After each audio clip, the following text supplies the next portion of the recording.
بسم اللہ الرحمن الرحیم۔ السلام علیکم، آپ دیکھ رہے ہیں الف نیوز اور میں ہوں آپ کے ساتھ ماجد علی۔ شامل کرتے ہیں آج کی ہیڈ لائنز۔ عالمی فوجداری عدالت کی جانب سے اسرائیلی وزیر اعظم نیتن یاہو کے وارنٹ گرفتاری جاری ہونے کا امکان۔ اسرائیلی میڈیا کے مطابق غزہ میں انسانی المیہ پر اسرائیلی فوجی افسران اور سیاسی رہنماؤں کے وارنٹ گرفتاری بھی جاری ہو سکتے ہیں۔ اس معاملے پر منگل کے روز اسرائیلی وزیر اعظم کے دفتر میں قانونی ماہرین اور وزراء کا ہنگامی اجلاس بھی ہوا ہے۔ اسرائیلی قیادت پر غزہ میں بین الاقوامی قانون کی خلاف ورزیوں کا الزام ہے۔ اسرائیلی میڈیا کے مطابق حکومت کو خدشہ ہے کہ غزہ میں جاری انسانی المیہ کو بنیاد بنا کر اسرائیلی وزیر اعظم نیتن یاہو اور دیگر حکام کے وارنٹ گرفتاری جاری کیے جا سکتے ہیں۔ اسرائیلی میڈیا کا بتانا ہے کہ وزیر اعظم نے گزشتہ دنوں برطانوی اور جرمن وزراء خارجہ کے ساتھ ملاقات میں بھی وارنٹ کے حوالے سے اپنے خدشات کا اظہار کیا تھا۔ خیال رہے کہ جنوری میں میکسیکو اور چلی نے عالمی فوجداری عدالت میں اسرائیل کے جنگی جرائم کے خلاف مشترکہ درخواست دائر کر رکھی تھی۔ میکسیکو اور چلی کی درخواست میں فلسطینیوں کے خلاف اسرائیلی جنگی جرائم کی تفتیش کا مطالبہ بھی کیا گیا تھا۔ اس سے قبل جنوبی افریقہ نے عالمی عدالت انصاف میں اسرائیل کی فلسطینیوں کی نسل کشی کے خلاف درخواست دائر کی تھی۔ خبر کے اگلے حصے میں بات کرتے ہیں۔ اقوام متحدہ میں فلسطین کی مستقل رکنیت، امریکہ ووٹنگ رکوانے کے لیے سرگرم۔ اقوام متحدہ میں بطور مستقل رکن ملک شمولیت کے لیے ہونے والی ووٹنگ سے فلسطین کو امریکہ مخالف ہیلے بہانوں سے دستبردار کروانے کی کوشش کر رہا ہے۔ عالمی خبرساں ادارے کی رپورٹ کے مطابق فلسطینی صدر محمود عباس کو امریکہ کی جانب سے رکنیت کی درخواست سے دستبردار ہونے کے لیے دباؤ کا سامنا۔ تاہم فلسطینی صدر محمود عباس نے امریکی دباؤ کو مسترد کر دیا، جس کے باعث ممکنہ طور پر سلامتی کونسل میں اس مسودے کی قرارداد پر رائے شماری ہوئی۔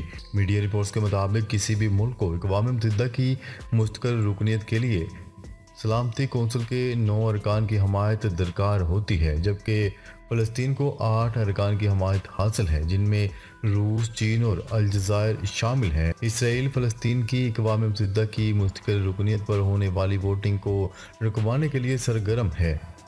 امریکہ بھی قرارداد کو ویٹو کرنے کے داغ سے اپنے دامن کو بچانے کے لیے قرارداد پر ووٹنگ کو ہی منسوخ یا ملتوی کروانا چاہتا ہے۔ امریکہ اور اسرائیل متواتر فرانس، سوئٹزرلینڈ، جاپان، جنوبی کوریا اور ایکواڈور پر دباؤ ڈال رہے ہیں کہ وہ قرارداد کے خلاف ووٹ دیں یا ووٹنگ میں حصہ ہی نہ لیں۔ یاد رہے کہ اس سے قبل سلامتی کونسل میں غزہ پر بمباری کرنے والے اسرائیل کی مذمت کرنے کی پیش کی گئی قرارداد کو بھی امریکہ نے ویٹو کر دیا تھا۔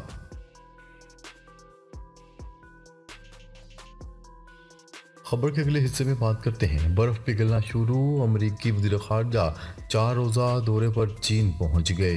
عالمی خبرساں ادارے کی رپورٹ کے مطابق چین کی وزارت خارجہ کی جانب سے جاری بیان میں کہا گیا ہے کہ امریکی وزیر خارجہ اینتھنی بلنکن کے دورہ چین کا خیر مقدم کرتے ہیں۔ اس دورے سے دونوں ممالک کے درمیان تعلقات میں مزید بہتری آئے گی۔ امریکی وزیر خارجہ چین کے 4 روزہ دورے کے دوران چینی ہم منصب اور اعلیٰ حکام سے ملاقات کریں گے اور ممکنہ طور پر دونوں ممالک کے درمیان تناؤ کا باعث بننے والے معاملات پر تبادلہ خیال کریں گے۔ دونوں ممالک کی جانب سے اس دورے پر نیک خواہشات کا اظہار کیا گیا، تاہم اس دورے کا ایجنڈا تاحال سامنے نہیں آیا۔ یاد رہے کہ چین اور امریکہ کے درمیان کشیدگی کا عروج ڈونلڈ ٹرمپ کے دور میں آیا تھا، جب امریکہ نے چین کے ساتھ تجارتی جنگ چھیڑ دی تھی اور پھر دونوں ممالک نے ایک دوسرے کی اشیاء پر ٹیکسوں کی بھرمار کر دی۔ بعد ازاں تائیوان کی حمایت کرنے پر بھی چین امریکہ سے سخت ناراض ہو گیا تھا اور ایک دوسرے کو سنگین نتائج کی دھمکیاں دی گئی تھیں۔ تاہم جو بائیڈن انتظامیہ اسی تلخی کو کم کرنے کے لیے کسی موقع کی تلاش میں تھی۔ ماہرین کا کہنا تھا کہ جو بائیڈن انتظامیہ یہ موقع حاصل کرنے میں کامیاب ہو گئی، دونوں ممالک اختلافی امور کو کسی حد تک دور کرنے میں کامیاب ہو جائیں گے۔